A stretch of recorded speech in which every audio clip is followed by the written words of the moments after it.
ada logo Bisa itunya. itu ada cashless-nya. Tapi kenapa? Cuman pedagang-pedagang Indo ini kenapa Anda gitu ya? Kenapa? Bisa ini digunakan, nggak Jadi perlu pakai pertanyaan. pin-pin gitu. Kan ribet kan. Welcome to Life Travel Guide Podcast. Di channel Life Travel Guide, gue dan tim akan mengundang narasumber yang sudah berpengalaman dalam beraktivitas di luar negeri. Mereka-mereka semua akan sharing tentang tips dan trik gimana caranya traveling, hidup, sekolah, dan kerja di luar negeri. Jangan lupa follow dan subscribe channel YouTube dan sosial media Life Travel Guide biar nggak ketinggalan tips dan triknya. Selain Life Travel Guide, lo juga bisa cek channel dan sosial media Evans Travel Guide untuk lihat lebih banyak informasi khusus soal traveling. So, enjoy the video.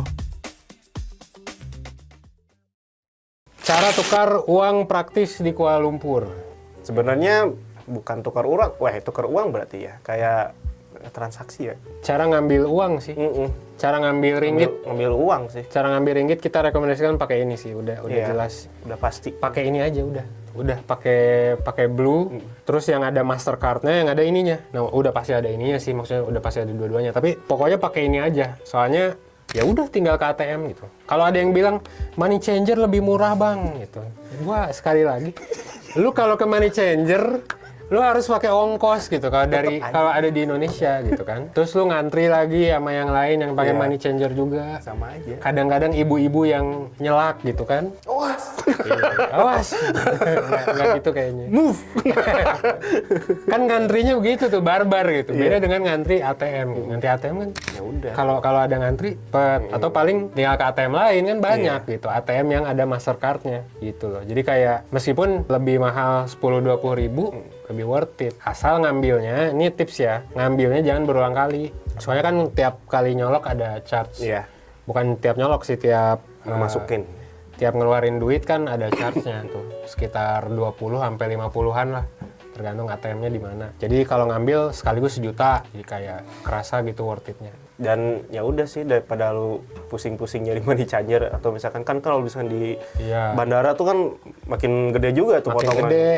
Terus ada fee-nya juga sama kayak ini sebenarnya. Lebih mahal malah. Jadi ya udah, ada ATM, terus lu punya Blue by BCA, udah set.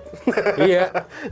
Dan disarankan udah cash-nya dikit aja ya, 300 sampai 1 juta gitu. Pakai ini udah praktis. Jadi cari yang ada Mastercard-nya. Nanti payment pun karena uangnya dikit ya udah pakai yang ada logo ininya kan, tinggal di tap. Ya. Gitu. Perbedaan penggunaan kartu debit dan kredit di Kuala Lumpur dan di Indonesia. Oh iya. Boleh diceritain. Kartu debit di Malaysia, Kuala Lumpur ya? Ya, payment sih lebih Payment kayak. ya. Pas di Kuala Lumpur tuh pernah nyoba, katanya kan QRIS dan juga kartu apa tuh yang dari Indo tuh bisa dipakai di Malaysia katanya. Chris sudah pernah nyoba? QRIS di Malaysia tuh waktu pas kemarin gagal malah. Gagal ya? Gagal, bisanya di Singapura baru tuh. Oh, di Singapura pernah Di pakai Singapura Kris. pernah pakai QRIS. Beli apa tuh waktu itu? Yang di ABC. Oh, pakai Kris. Pakai QRIS. Ya, ABC memang toko ini sih, toko kelontong buat oleh-oleh kan. Oleh-oleh itu. Tapi di sana tuh QRIS-nya bukan emang namanya tuh bukan QRIS gitu, tapi namanya tuh Nets gitu.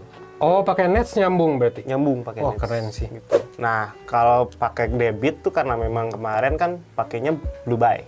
Ya, Blue by Blue BCA. Buy BCA gitu kan. Jadi simple banget. Jadi tinggal tap-tap kalau ada yang punya logo kayak gini, yang nah ini logo yang bersih. Iya, logo yang kayak WiFi ini lah. Ya gitu. Kalian tinggal cuma tap doang. Kalian mau beli apa gitu di toko kelontongan kayak apa ya, kayak minimarket gitu, itu udah ada, bisa gampang. Jadi tinggal tap doang. Atau kalian mau transportasi gitu, harus kayak ribet kayak nyari dulu kartu-kartu gitu, pakai ini juga bisa. Iya. Tinggal tap di gate-nya udah masuk gitu. Perbedaannya sama di Indo mungkin ya, di Indo nggak terlalu berfungsi ini. Sistem tap-tapnya. iya, sistem tap-nya Padahal EDC tuh bisa loh. iya. EDC tuh bisa, EDC yang biru BCA, EDC-nya CIMB dan lain sebagainya. Iya, ada logo bisa itunya. itu ada cashless-nya. Tapi kenapa? Cuman pedagang-pedagang Indo ini kenapa Anda gitu ya? Kenapa? Bisa ini digunakan, nggak Jadi perlu pertanyaan. pakai pin-pin gitu. Kan ribet kan. Nah, mungkin ada pertanyaan, boleh nggak, bisa nggak pakai pin dicolok gitu? Jawabannya bisa, Bisa. ya. Jadi kalau kalian misalnya memang mau pakai kartu Blue, tapi contoh kalian pasang limitnya tuh 300.000, biar nggak misal hilang kalian apa-apa. takut lah, takut hilang atau apa, atau biar nggak boros gitu ya di minimarket atau apa. Jadi kasih limit tuh, misal limitnya 300.000 tiap transaksi. Apakah boleh pakai pin untuk transaksi tertentu atau transaksi apapun? Boleh ya. Cuman kalau di Malaysia di Kuala Lumpur jarang banget. orang yang pakai pin. Jarang. Kecuali barangnya memang mahal. Iya. Ya contoh misalnya beli AirPods, beli apa. Sisanya sih pakai itu. Jadi dicolok bisa nggak? Ya ini kan ada chipnya, jadi bisa. Bisa banget. Mungkin ada yang nanya kayak gitu. Iya. Apalagi ya pertanyaannya? Oh, ada charge-nya nggak dalam pas Siap ini? payment. Siap payment, ada nggak? Untuk transport sih enggak. Transport enggak. Tapi Iya. kalau misalkan untuk makan dan belanja ada. Kadang-kadang ada ya. Kadang-kadang ada. Kadang-kadang ada. Tergantung si tokonya biasanya. Tergantung tokonya. Dan biasanya mereka malah transparan gitu. Kalau ada charge, the charge mas 2% gitu kalau misalnya. Enggak mas juga sih. Iya. Bang ya. Bang kalau di Kuala Lumpur bang. The charge bang. Ada charge-nya. Ada charge. Ada. Ada charge-nya 2%.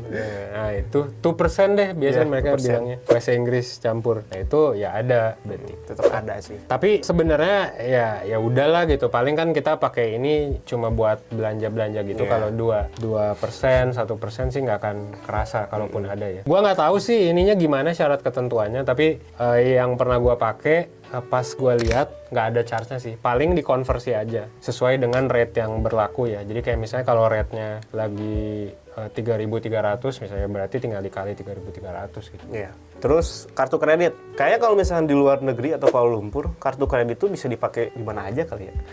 Kayaknya. Kalau di Indo kan kayak, oh nggak bisa mas kartu kredit ini. Atau misalkan pembayaran kartu kredit nggak Minimal bisa. segini, Iya, minimal gitu. segini. Tapi kalau di Kuala Lumpur kayaknya nggak seribet itu deh untuk Iya, kartu kredit. kadang-kadang memang ada minimal, tapi kalau biasanya sih mereka kalau di bawah minimal itu ya di charge aja gitu. Jadi kayak misalnya kan kalau di Indo misal minimarket gitu, Iya. minimal 100.000. Nah kalau di luar tuh enggak kan, nggak ada Iya, minimalnya. nggak ada. Dan kalaupun ada juga mereka pasti bakal bilang nanti ada charge 2% kan. Yang mana kalau kita belanja di bawah 100.000 2% berapa sih, paling cuma 1.000 gitu, Iya. 2.000. Jadi ya udah gitu. Jadi nggak ngaruh gitu ya, paling bayar ekstra 1.000 doang, lagi liburan lagi, santai aja gitu. Jadi penggunaan kartu debit sama kredit di luar atau di Kuala Lumpur tuh ya lebih berguna gitu. Oke, next. Kenapa harus bawa kartu debit yang seperti ini ke Kuala Lumpur? Tadi pembayaran simple. Pembayaran simple, ngambil duit simple, dipakai di semua merchant, yang penting EDC-nya bisa Mastercard, yang mana hampir semua bisa. Ya udah itu, nggak usah ditanya-tanya lagi, ya udah jelas.